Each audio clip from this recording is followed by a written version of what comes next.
இங்கே இந்த பையன் பஸ்ஸில் வந்துட்டு இருக்கும்போது பக்கத்தில் இருக்க ஆண்டி ஃபோன் தர முடியுமா, ஒரு கால் பண்ணி தரேன்னு கேட்குறாங்க. இவனும் கொடுக்குறான். அந்த ஆண்டி பேசிட்டு கொடுக்குறாங்க. ஒரு டைமில் ஒரு பொண்ணு பஸ்ஸில் ஏறி இவன் பக்கத்துலேயே வந்து நிற்கிறா.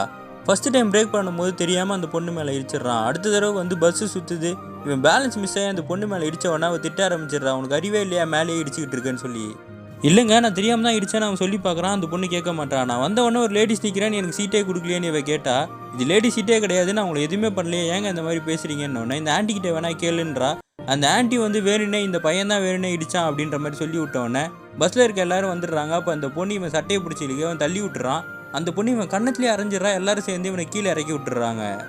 அந்த ஆண்டி அந்த பொண்ணுக்கிட்ட நீ தைரியமான வேலை பார்த்துட்டமான்னு சொல்கிறாங்க. இவன் டென்ஷனில் வீட்டில் வந்து படுத்திருக்கான். அவங்க வீட்டில் இருந்து ஃபோன் பண்ணுறாங்க. நீ என்னடா காரியம் பண்ணி வச்சிருக்க, டிவி ஆன் பண்ணி பாருன்னு. ஆன் பண்ணால் இந்த பொண்ணு உட்காந்து பேட்டி கொடுத்துக்கிட்டு இருக்கா. நியூஸ் ரிப்போர்ட்டர் கேட்குறாங்க, நீங்கள் அந்த ஆள் அடித்தது கரெக்டு தான் அப்படின்னும் போது, நான் தைரியமாக பண்ணியிருக்கேன், எல்லா பெண்களும் இந்த மாதிரி தான் பண்ணணும்னு சொல்லி அவன் பேரையும் சொல்லிடுறாங்க. இவன் அடித்த அடி வாங்கின அந்த வீடியோவை வேறு டிவியில் போட்டுக்கிட்டு இருக்காங்க.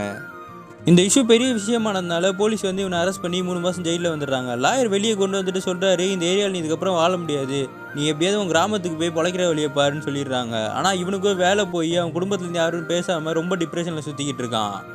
டென்ஷனில் இவன் வாழ்க்கை இப்படி ஆனதுக்கு காரணமான அந்த பொண்ணை ஒரு நாள் போய் கடத்திடுறான். அந்த பொண்ணை உட்கார வச்சிருக்கும் போது அந்த பொண்ணு என்னை விட்டுருன்னு சொல்லி அழுதி மன்னிப்பு கேட்டுக்கிட்டு இருக்கா. இல்லை நான் விடமாட்டேன்னு சொல்லி பைத்தியம் மாதிரி பண்ணுறான். இந்த பொண்ணு சொல்கிறான், நீ நான் கோவத்தில் இருந்தேன், யாரோ வீடியோ எடுத்து போட்டாங்க, என்னை மன்னிச்சிரு, என்னை விடுன்னு கேட்டு பார்க்குறா. அந்த பொண்ணு சொல்கிறான், என் மேலே தான் எல்லா தப்பும், நான் வேணா வெளியே போய் எல்லாத்தையும் சொல்கிறேன்னா, வெளியெல்லாம் போக வேணாம், இங்கேயே சொல்லுன்னு லேப்டாப்பில் கேமரா ஆன் பண்ணி அந்த பொண்ணு பக்கம் திருப்புறான். அந்த பொண்ணு சொல்கிறான், அன்றைக்கி இவர் எதுவுமே தப்பு பண்ணல, அன்றைக்கி வந்து நான் தெரியாமல் இவர் மேலே இடிச்சிட்டேன், அவர் அதுக்கு டென்ஷன் ஆகிட்டாரு, அதை வீடியோ எடுத்து போட்டாங்க, அது பப்ளிக்காக வந்ததுக்கப்புறம் என் மேலே எல்லாருமே வந்து பாவம் காட்டுவாங்கன்றதுக்காக தான் நான் நியூஸ்லலாம் வந்து பேசினேன், இந்த கேஸை ட்ராப் பண்ணுறதுக்காக நான் 2 லட்ச ரூபா காசு வேறு வாங்கியிருக்கேன், என்னை மன்னிச்சிருங்கன்னு கேட்குறா.